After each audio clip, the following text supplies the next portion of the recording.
We're switching gears slightly to the situation with Iran. Yesterday, Secretary of State Pompeo was in the Middle East and declared that the attack on the oil field was a, quote, act of war. The president sort of backed off that a little bit and said he wanted to slow things down, wanted to consider weighing his options before deciding what to do next. My question to you is, how concerning is it for you that the administration is talking out of both sides of his mouth, that there's such conflicting messages from Washington to both our allies and our potential adversaries?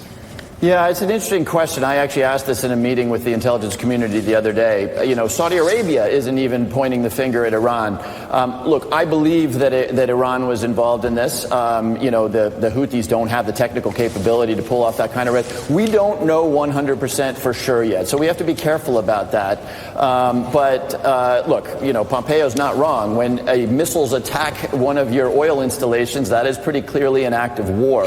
What's a more interesting question is, what do the Saudis do about it? Now, you guys concerned me a little bit previously in that segment.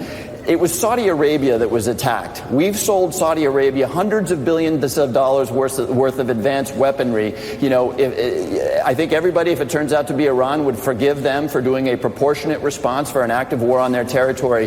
The United States is not obligated to do that. We are not the world's policeman. We are certainly not a treaty ally of a country that dismembers journalists, that bombs school children in Yemen, that won't let women out of the house without a male relative. I want to slow down this notion that you guys were pushing, that somehow our credibility, Iran needs to be checked, it needs to be pushed back on, but it is not necessarily the United States' role to retaliate for a strike that they may have done in Saudi Arabia.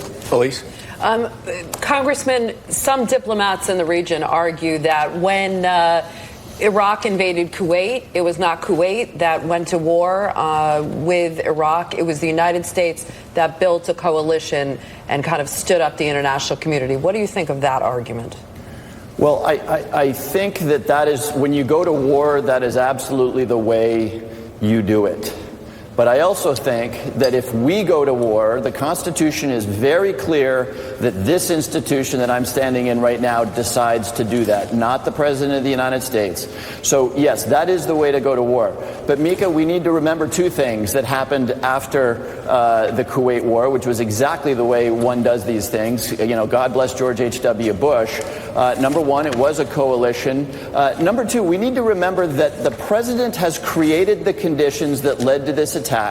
If we were still in the Iran nuclear agreement, which the President, a man who couldn't tell you the difference between uranium and plutonium, decided was a bad idea, that he scotched, that he destroyed, there never would have been an attack on Saudi Arabia. Would the Iranians be behaving themselves? No, they wouldn't. But what they're doing in Saudi Arabia, what they're doing with these tankers, all of the misbehavior they're doing because we walked away from an agreement that we didn't need to walk away from. So we also need to remember that we are where we are because of the actions of Donald Trump. All right, Congressman Jim Himes, thank you very much for being on the show this morning. We'll be following 9 a.m. See what happens.